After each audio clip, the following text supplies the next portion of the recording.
get down in a 90-degree kind of knee bend here, and then make sure your upper body is relaxed. I see a lot of you that gotten used to skating marathons. It's up here. This is hard, and we talked about how to not push backwards. This is even harder. My hip flexor is burning right now, so keep it all around here, and then hold that for about 20 seconds. And make sure your feet are pointing straight forward, not opening up. No reason for us to use any energy. It's like this is the most free energy you can save. It's better, you get a more round core. It means you can engage this more. For me, if I want to jump as high as I can, this is much harder than this. So keep that relaxed, just let it hang, because that is the key to getting your hips under, engaging your core. This is very hard to have a good push. So try one more time where you find a position, and then when you're there, all you focus on is just like be a dead monkey kind of. All right, so try and go down, and then just let it hang, including the head. As long as you can see where you're going, push to the side. You also go back here. It's like the two difficult things with skating is you push to the side, then there's an aspect of kind of like maintaining stability this way, and then it goes back here, and then there's an aspect of maintaining stability this way.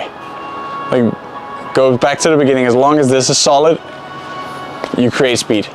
So for the next thing, now you found this, the correct position, you can do it first holding onto the wall, but let one leg move back here, while this does not do this. You stay here, this leg goes here. You don't have to get it super far as this allows without opening up. So this stays the same, and this leg just goes. It's not essential at first that you get into this perfect knee angle.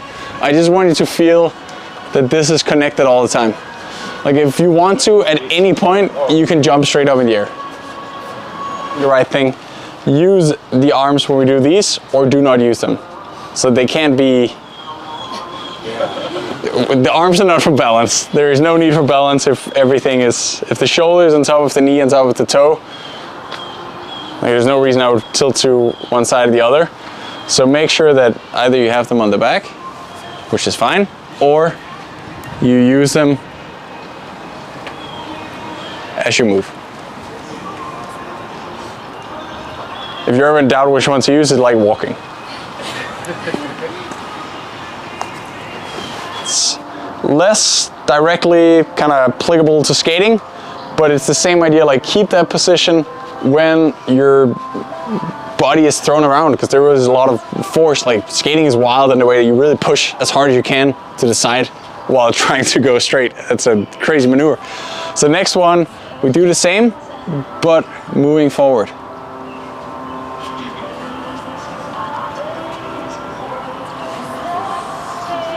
Nothing else moves, just this leg that goes in and out. We're adding the other kind of challenge here of pushing to the side. So this one is just going to be an extension straight out to the side.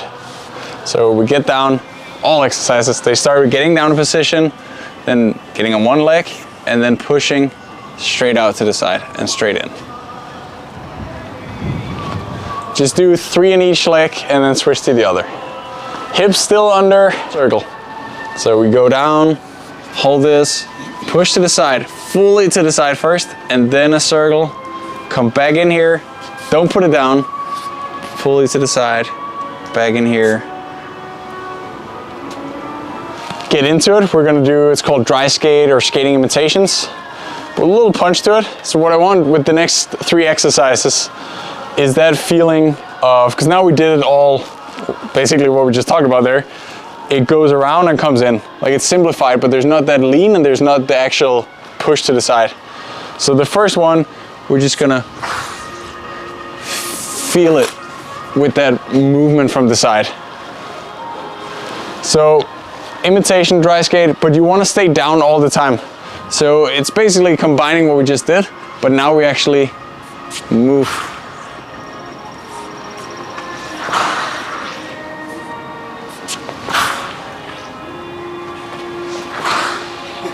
And it's hard being outside. And the next 2 exercises, we're gonna work on that. But make sure that this is the one that pushes. If you pause a photo of me here, you're gonna see that I'm here. A lot of you do this. And this makes it extremely hard for me to jump that way. But if I have this here, this circle, it's much easier jumping.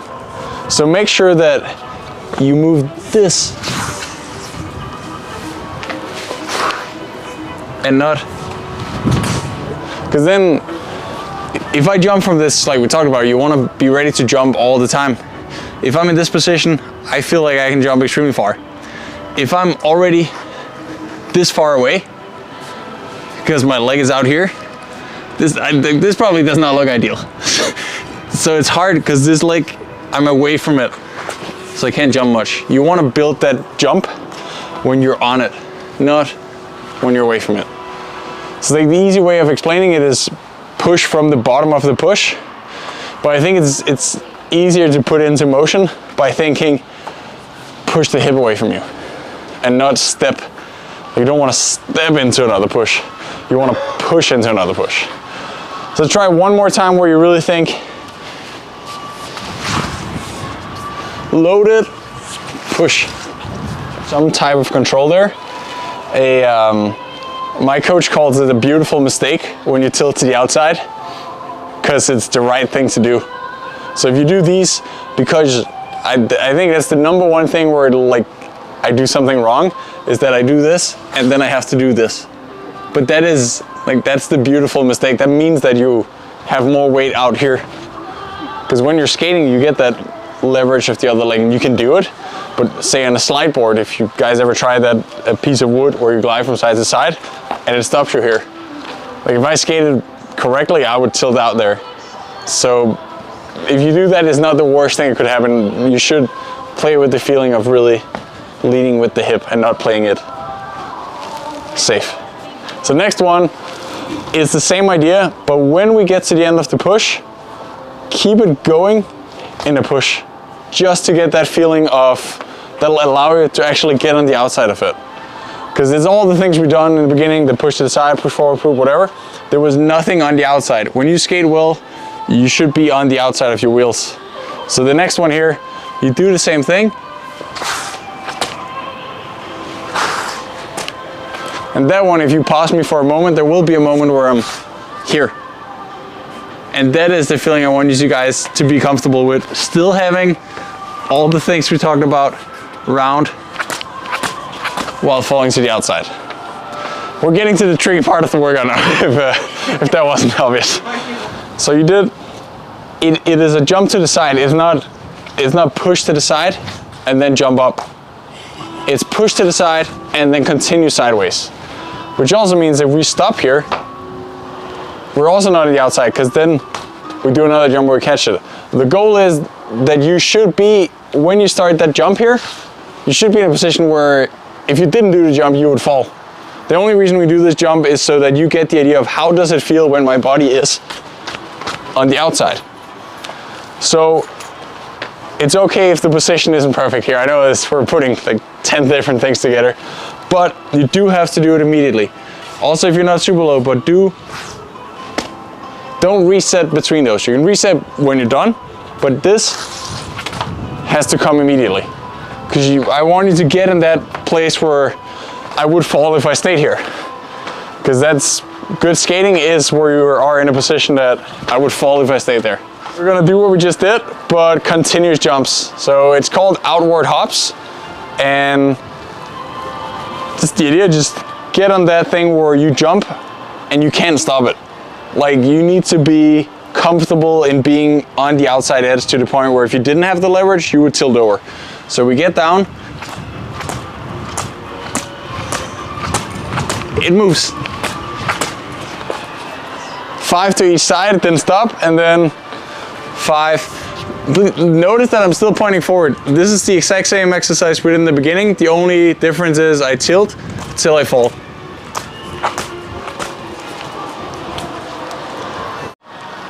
Because now you're all a little tense because it's scary. And I was surprised how well you all did it. Like you were all on the outside and you all found that like kind of continuous, unstoppable motion to the side. But you all had the leg up here. We need to get back to this hangs. This is a dead recovering leg that gives the leverage. Just because you move to the side, that doesn't mean it goes up here. This is not good skating because you want this to be a recovery leg. So do it one last time, just 2 times 5 to each side, but where this stays here, not up here. It stays here so that you'll be ready to use it for a push.